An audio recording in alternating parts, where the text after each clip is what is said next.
Welcome to Hot Laps, brought to you by Heatshield Products. Race testing.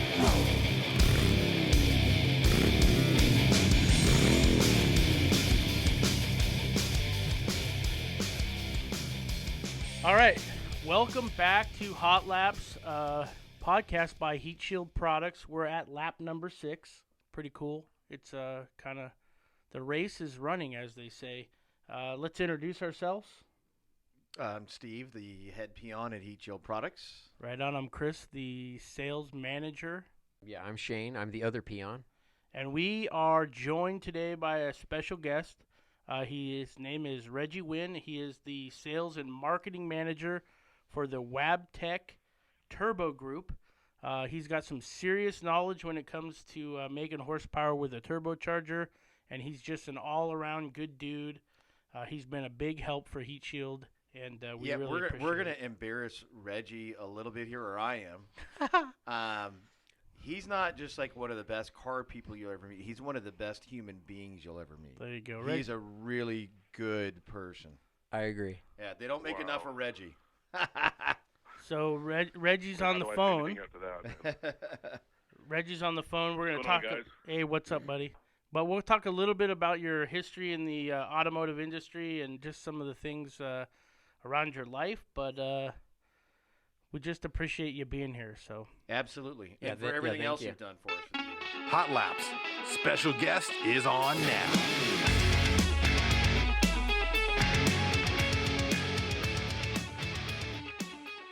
All good, man. You guys have been really good to me. I mean, it's probably been, I think I've known Steve for well over 10 years, maybe even longer now. Yeah. And I think, if I remember correctly, I think we met at one of the Summit shows. Yeah. Yeah, that was a while ago, man. I just remember working that show. It was so hot and the power went out. And Yeah. I think you saw me dude, wearing that's right. I forgot about that. I think you saw me wearing a Niners shirt or something. Yeah. And you commented, and then we just started. We hit it off from there, just knowing that you're from Cali, just pretty much the same part of town where we're at. Yeah. You know, we just totally hit it off. Absolutely, yeah. So Reggie's a super easy guy to talk to, super knowledgeable. All the big name people, like TV personalities, everybody knows Reggie. that's right. He's not on the TV all the time, but he's the guy that everybody knows because he's just great person first of all and foremost. And who doesn't want to know a great guy that works at a turbo company and he likes football. So I mean, like he's my brother. Yeah, exactly. You I was know? gonna say, it hit your top 10. Cars and football. So Reggie's my brother. Yes, yes. Cars, football, sports, Fishing. Yeah, he likes fishing. Yeah, that's I love diehard fisherman, man. I mean, I love it, man. It's just one of those things. all right. Well, before we get too deep down the rabbit hole of your life, we'd like to kick it off with a quick question, just kind of a food for thought. It's a 2-part today, so just kind of listen up. You need to think of what your daily driver is, and I want you to just say it, your daily driver. And then if you had 10 grand to update your current daily driver, what would you do? And we'll start this one off with Shane. If I had 10 grand, I think I would just use that as a down payment and update it by getting a new one. What's your daily driver, Shane? First of all. Toyota 4Runner. Okay. And it doesn't overland. It off-roads and it camps, but it does not overland. Gosh. Steve? I have a Super Duty. Yeah. 2017 Super Duty. 10 grand. I don't know.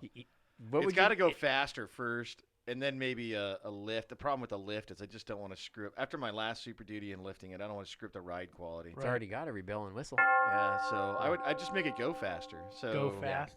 I'm sure Reggie could help you out with that. Yeah, they Oh, might. yeah, for sure. Yeah, they probably make a kit and an intercooler and all kinds of good stuff there. Reggie, how about you? What's your daily? And if you had 10 New grand, daily. yeah, You got a new daily. yeah. We're getting into Yeah, that. a new daily. We're gonna get have into a that later. 2000 But go ahead. I'm sorry. Yeah, no worries. I have a 2015 Nissan GTR, Boom. and if I Godzilla! it's a daily, man. I mean, that's my daily. People say, "Oh, you that's just drive awesome. this on the weekends," or no, it's my daily. It's my dream car. It's the car that I've always wanted to get, and I was able to get it this year. But if I had 10 grand, that's easy, bro. That's easy. turbo upgrades. There's a company in Oxnard called RD Engineering. I would get a pair of his RD 800 turbochargers, custom tune, and push that bad boy over 800 horsepower. That's what I would do. That's cool because he's right down the road from you. That's not too far from you. That'd be a nice little weekend upgrade, wouldn't it? With that, I tell you what, I traveled the country to go into all these shops, and I'm so lucky to have a shop like that. I can get there in 10 minutes from where I live. I live in Camarillo, so the guy, he's on it, dude. He got the GTR market cornered for sure. That's awesome. Yeah, you'll be able to go down to Beverly Hills and race the Lambos. I don't think I have to even go that far, man. There's a lot of people in Westlake that have them in the Valley. We have Supercar Sunday here in the weekend, so yeah, those that's are rad. everywhere. I want to come up for that. I was just saying the same thing. Cool. Yeah. Shane and I are maybe come up and visit you. They don't want the GTR, bro. Come on, they don't want to see it. They want to see the taillights, right, Reggie? Yeah. Exactly. All right. Well, if I had 10 grand, my daily is an older F250. It's a 2006. It's a V10. I mean, how much does it cost to put a turbo into a turbo conversion? I think if you're going to do it, $10,000, you just buy the D Power Stroke and put it in there. That's what I would do. That's what I would just get rid of that gas motor. It's a great truck, but it just struggles on the hills when I'm pulling the trailer. So that's what I would drop. Yeah.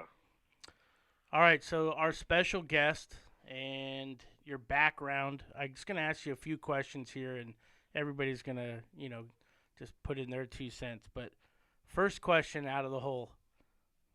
Are you still getting over the 49ers losing in the Super Bowl? Oh, man. That's low. Dude. Man. Man, it's rough. And I'm going to keep it 100 with you guys. I purposely took that Monday off to recover either way. Good for you.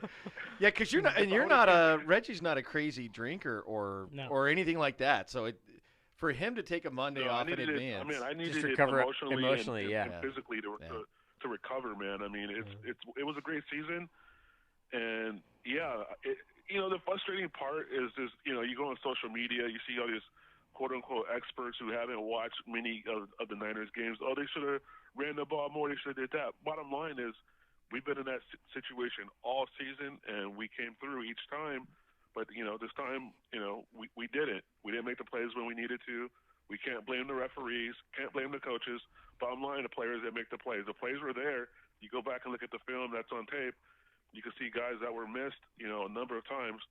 And the funny thing is that on that long ball that Jimmy threw to Emmanuel Sanders, that's the same play they beat the Rams on when that safety bit. I don't know if you guys remember that. That's the same exact play. Yeah. And he just missed them, and it happens. Yep.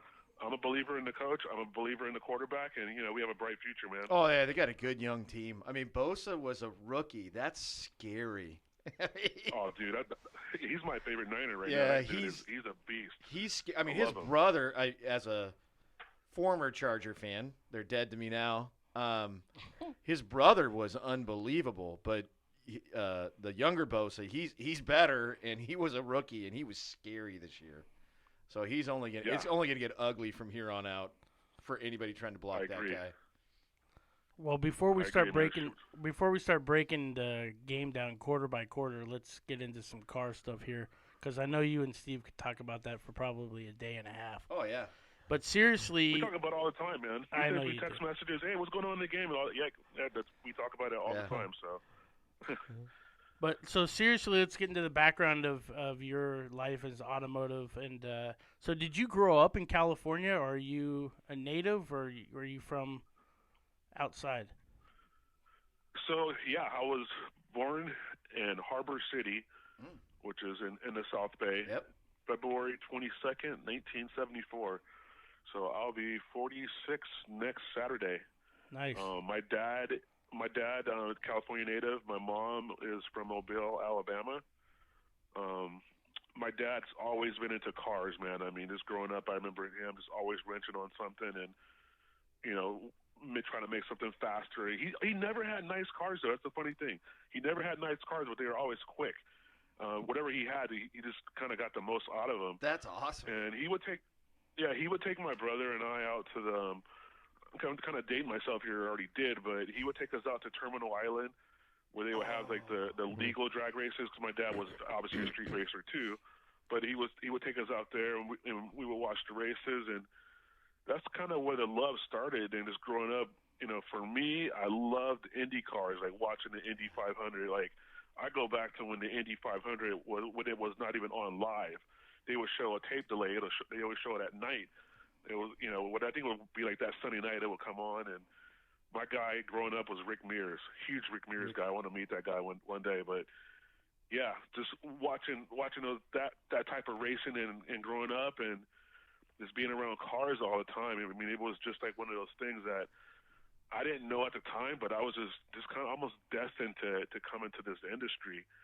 So fast forward into high school, like I've always been a Nissan guy. Like I don't know why, but just those cars always appealed to me. Like seeing like back then, that's when the Z32 first came out, and the 240SXs, those came out that time as well. And I couldn't afford one. I mean, I grew up in Inglewood, man. Like I was lucky to have a roof over my head. I mean, growing up there, and pretty. Let's just call it what it is. It was the hood. It was not too nice of an area. I think our family, we had one car, and there's no way that I was gonna be able to afford one. But I would always look at them and say, hey man, one day I'll get one. One day. Right. So when I was in college, I was playing a lot of video games. I know it's kind of one of those nerdy things, and sounds familiar. Stuff like that actually kept me out of trouble growing up where I grew up. Hey, Reggie, got 3 guys guilty as charged right there with you, brother. So that's right. We're all in the same age group, so that's just what we did. Yeah. Just playing a lot of video games growing up. That's how I learned how to drive stick, man. It's kind of funny playing pole position and seeing how you shift the car to go up and down the gears and all that stuff. And this is a true story, man, what I'm about to tell you guys, and it's probably getting a little bit in trouble for this, but my dad picked me up once.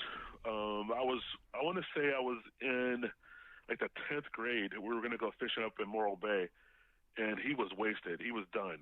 And he had the car he was driving with a stick, and I just jumped in, and like it was like trial by fire, man. Like you're going to learn how to drive this thing right now or you die, So driving all the way from LA up to Morro Bay, that's kind of how I figured out the whole driving stick thing. Yeah. You learn by doing. So back to what was that? You learn by doing, and sometimes you just have to do it, right? You just got to throw them in the water and see if they sink or swim, right? Yep. Yeah. So video games was huge, like for my brother and I growing up. I mean, we never were in any gangs. We didn't do drugs. We didn't drink, but like playing sports, fishing, and doing car stuff kept us out of trouble, man. That's how we avoided all that stuff, growing up. So while I was on the final years of going to school, there's a video game that came out called Gran Turismo. Oh yeah. That game, I would say probably changed my life in the sense of the career that I ended up being in, because the first car I purchased on my own was a 1989 Nissan 240SX. I mean that car. That was my car, man. I mean, I was like, dude, this thing's awesome. But when I was playing that game, I noticed something completely different about that car, because that car was in the game. The car had a different engine. It had an SR20 DET versus the KA24 DE that the car came with here in the States.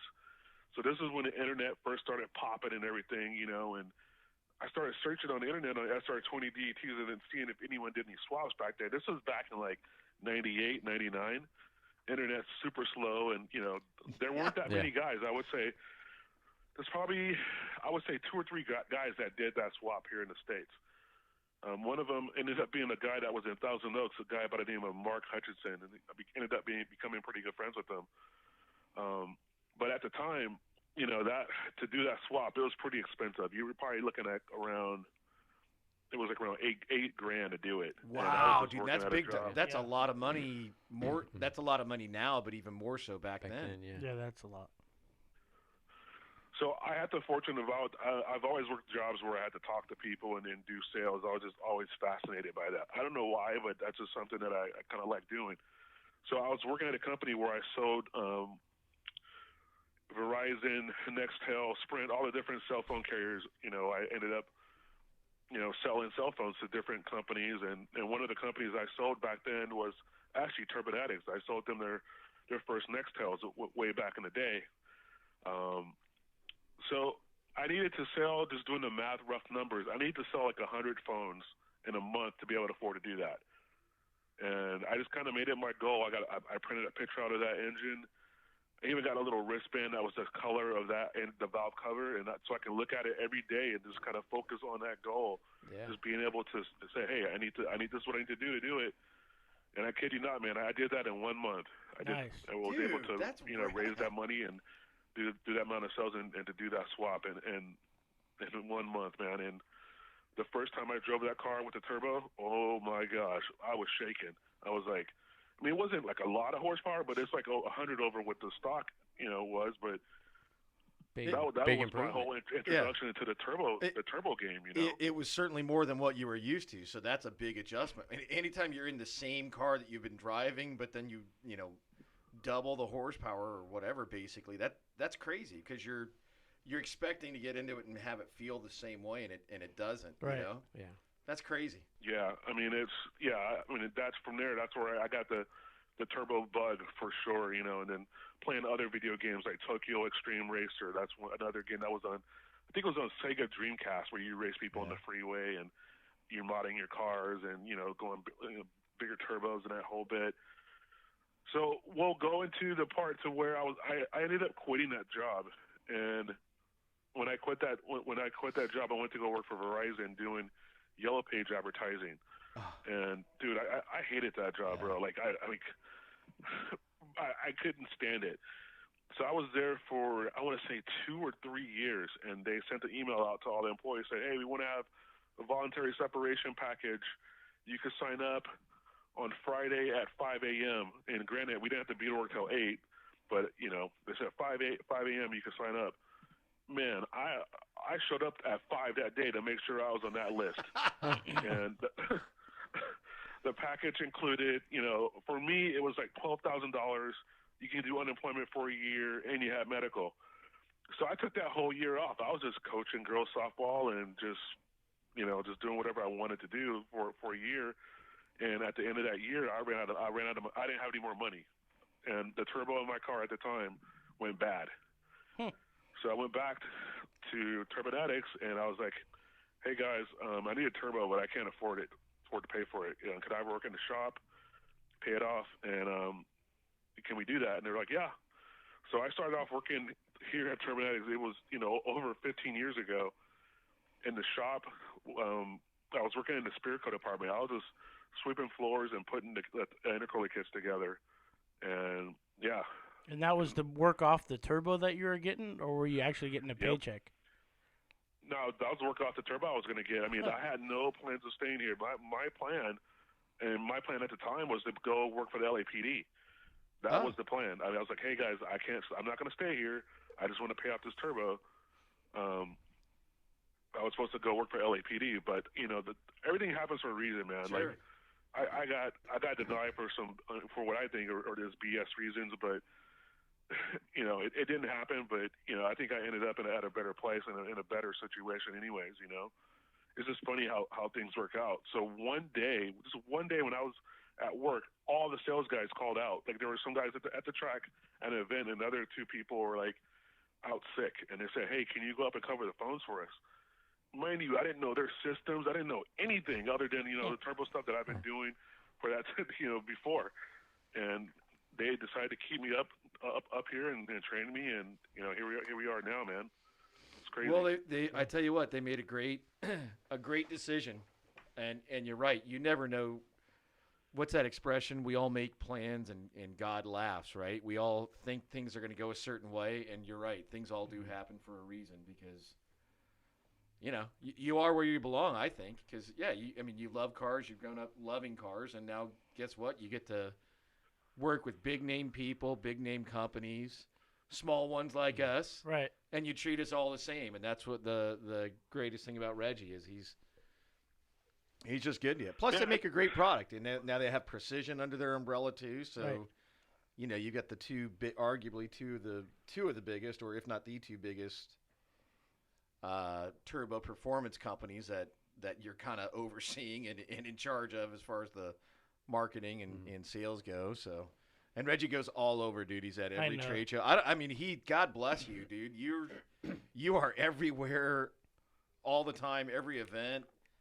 Well, he's kind of like he on Instagram. He goes to all these shows. I think he was in the Middle East at one point. Oh yeah. I mean, I don't think I'll ever go to the Middle East in my life, but his pictures and information that were handed down. I mean, that's all I needed to know. I'm not sure I want to go there, but it was cool. And you go all over, and you're at a trade show like it seems like every other month or so. Or every other week. I mean, this is a slow time for shows this year, but pretty soon Reggie will be gone. Doesn't it kind of start with I'm looking at the calendar right now. Yeah, it's going to pick up pretty soon. But yeah, that Saudi show, actually, to be completely honest with you, I was worried. I was a little nervous in that whole bit, and just besides the whole logistics behind the whole thing, it was a great show. I would definitely go back again. Just take some. Definitely, it's not like what you're used to here in the States. Sure. By no means. If you drink, you're not going to drink there because you can't. Yeah. If you like bacon, you're not going to get pork there. So that's right. It's different. It is. It's just different. It's not wrong. It's just different. Yeah. Yeah, and that's the biggest thing that I learned is that who says what we do is right. Right. I mean, everyone has their own culture and different things. If you respect them, and they'll respect you, and the people were super nice to me over there. I mean, I had a great time. Yeah, they may not have the booze or the bacon, but they sure have the cars. You know what I mean? Yeah, they do. That's the universal culture there. Cars. Universal language for sure is cars for sure. Speed, baby. Hey Reggie. So yes, we got a little bit of backstory. It's awesome. We learned that you started working with Steve at a Summit convention. Let's move on to some of the cars you've had. So you had the NSX. I'm like really interested in knowing you had a Raptor for a little while, but then you got your new Nissan that you're driving, and you just said that was your dream car. I mean, that's it. I mean, you made it.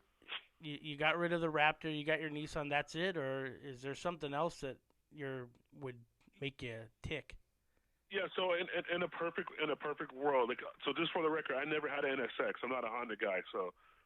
Did I say NSX? Yeah, I did. I'm sorry. Yeah, you said you meant 240. All good. Shows you what I know. I'm a Ford guy. That's all I know. He's 240 SX. 240. Sorry, Reggie. SX. Yeah, that's what he meant to say. I'm Ford all day. All good.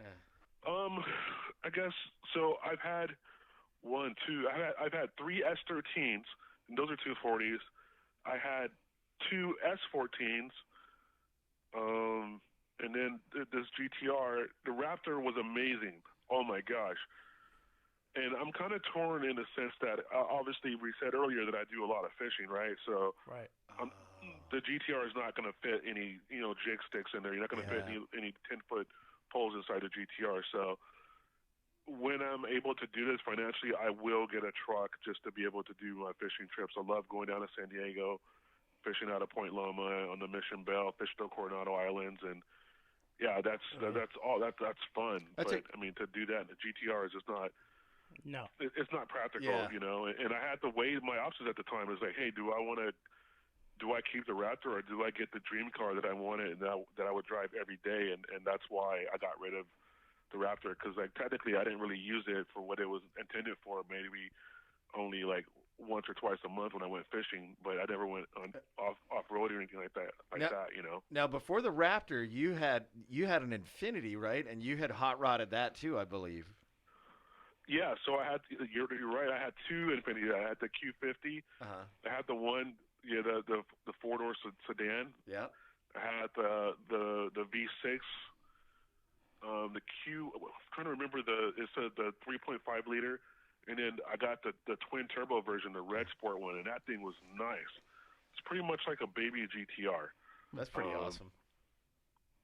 And it's the same thing, like it's nice having that, but putting fishing rods in there, it just wasn't practical. You know, it's just having a truck. You guys know, you guys drive trucks. It's so easy. You can do just about anything having a truck. So maybe down the road I'll probably get another truck just to maybe a Titan, since I'm a Nissan guy, and get a good deal on one and just have that for my fishing trips. Yeah, get one of those Cummins and then do an upgraded turbo on that thing for it. That 5-liter. That's a cool motor, man. I think that's a cool. Yeah, it is. Tons of potential, right? Absolutely, dude. I think that's an untapped power plant right now. Mm-hmm. So, okay, go ahead, Chris. What's your next thing? Well, I was just gonna tell you, you can always leave your jig sticks at my house and pick them up on your way down. Okay. I might take you up on that offer, man. Well, I'm taking you up on a fishing trip this year, if not 2 or 3. I was gonna say you also can't throw Dorado or any fish like that in the back of your Nissan. They may start stinking. Or in the truck. Dude, I did that in the Infinity, bro. That was bad news. The bag came loose because I didn't use a cooler because the trunk wasn't that big, and the water got everywhere, dude. I threw all the carpet and stuff in one of those large wash machines at the laundromat, and it still didn't work, man. Throwing down baking soda back there, like it took me a good 2 months to get that smell out of the car. I believe it. And while they smell good on a boat, it doesn't smell good in a car. That's for sure. All right. I'm a big smells guy, so if it smells bad, I'm not gonna. That's why you got rid of the car. It's time to answer those burning questions. It's tech time here on Hot Laps.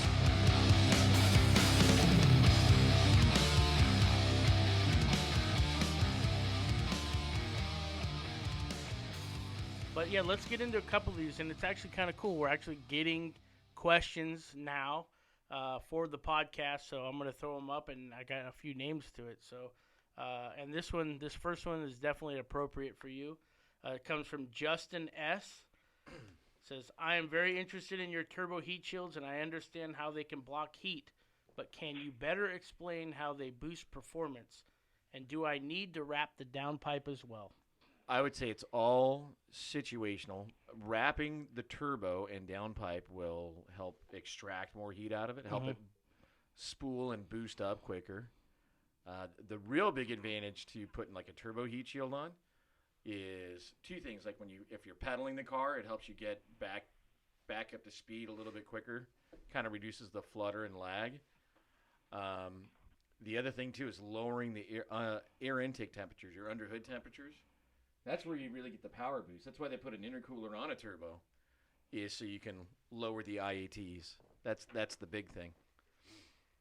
And Reggie can expand on that a little bit as well, I'm sure. Yeah, I mean the cooler that you can get the charger temperatures, the better the turbo is going to perform. That's why like mornings like now here in SoCal, it's a little chilly out for us. You know, I know people back east. They're crying because I was on the phone with the guys from PT, and they're like, yeah, it's -8. Nah, dude, not here.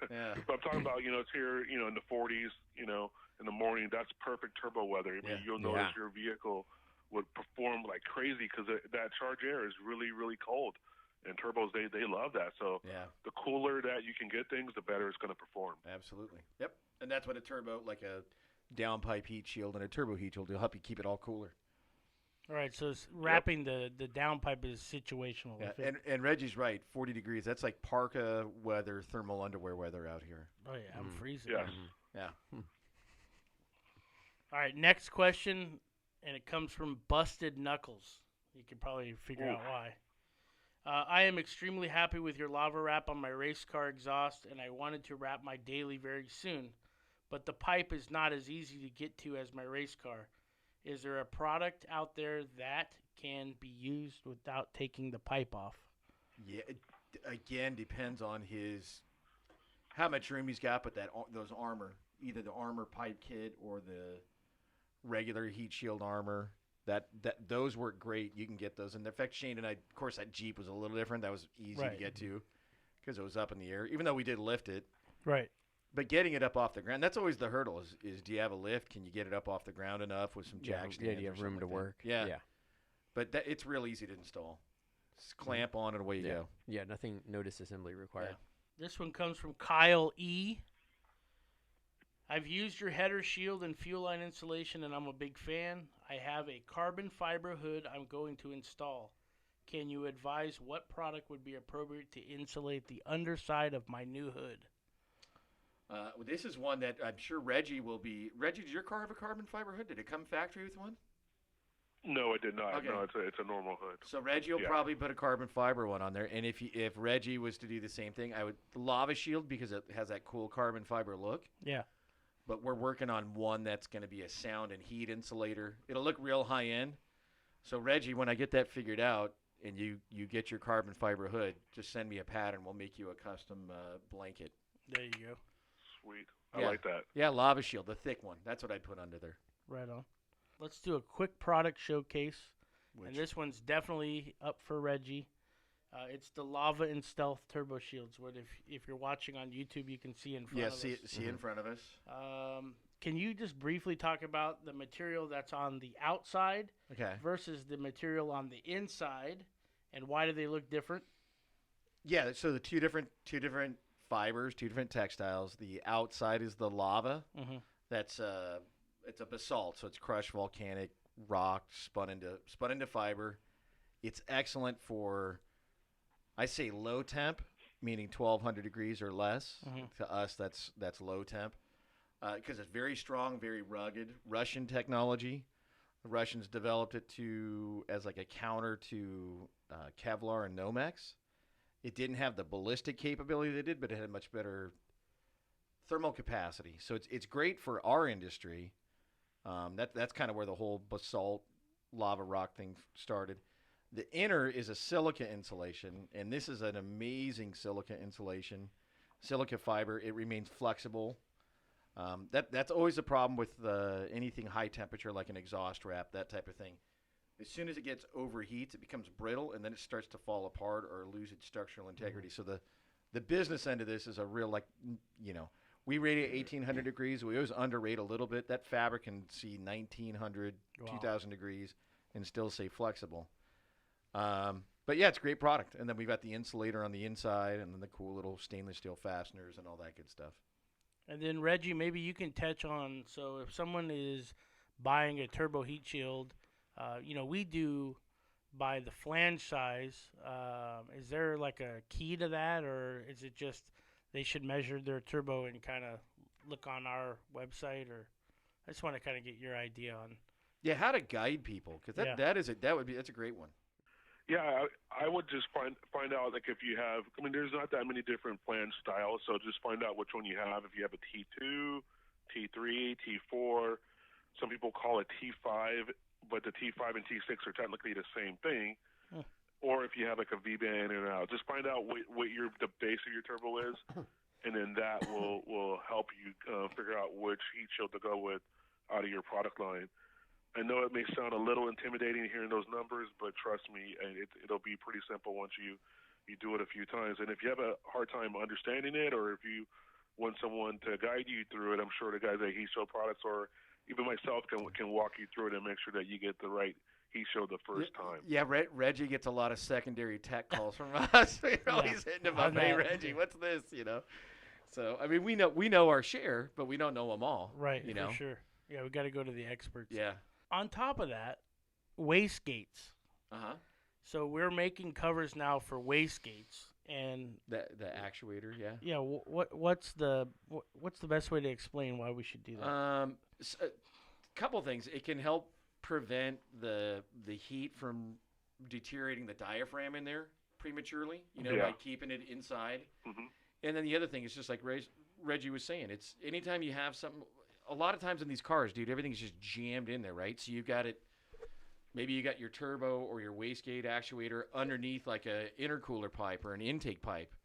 So that's another reason to do it. Just anything you can do, reduce that underhood heat to get more power. That's the whole idea. Reggie, what's your thought on the wastegates, heat shields? Yeah, I think Steve hit the nail on the head. Basically, you want to make sure that you can protect that diaphragm, especially in like street-driven or like daily-driven applications. It'll be important to protect that diaphragm to make sure that you don't have any failures. So if you have a failure, you can have loss of power, or wastegate can fail altogether and you can lose an engine. So it's an investment that isn't that much to do to protect your engine. Yep. Right on. All right. Well, again, we really appreciate you coming. But before we leave, why don't you just give the listeners just some how they can get in touch with Reggie or follow Turbonetics Yeah. and the whole 9 yards. You got to follow his Instagram page because he puts some his stuff Instagram page, and Turbonetics too, obviously, and Precision, but his personal one. Yeah. So what do you got out there, Reggie? What can the people listening go check you out on? So my personal Instagram, it's Reggie Wynn. Just one word, ReggieWynn. And then for Turbonetics, it'll be under Turbonetics INC. And for Precision, it'll be under Precision Turbo. That's it. Go ahead and give us a follow, and that's it. You'll see some of the new stuff we're working on, and actually before you guys called, I'm actually loading up all the new images that we have on this new turbo that we're releasing under the Turbonetics name. That I think people are gonna like. And you always have cool cars because they always get like good builders, racers, that kind of thing. So he's always got something cool on their feed. And the Turbonetics or Precision, there's always just like it's car candy. You know what I mean? Yeah, for sure. So. Well, Steve. Yeah, if you go to our website right now, you'll actually see one of the homepage images we have is the Dung Beetle with the lava heat shield. Oh, nice! Staring you right in the face. So. Yeah, good. Yeah. All those Street Outlaw guys have been good to us. We're big fans of all of them. They're real nice people. So. Yeah, they're good people for sure. Really good people, man. And Steve, how can they reach us at Heatshield? It's just heatshieldproducts.com or at heatshieldproducts, and that's it. And then podcast questions? Podcast at heatshieldproducts.com. Nice. And that's all we got. Again, thank you, Reggie. Yeah, thank you, Reggie, dude. I know you're a busy dude, so we really appreciate your time. Thank you, guys. I appreciate you guys, and I'm sure I'll be seeing you guys soon. Yes, sir. You got it. Take it easy, Reggie. Thank you. See you, buddy. All See right. ya. Have a good one, guys. Bye-bye. All right. From everyone at Heatshield Products, we thank you for listening to Hot Laps. Leave that review, subscribe, tell a friend, and most of all, stay cool. We'll see you next time, right here on Hot Laps.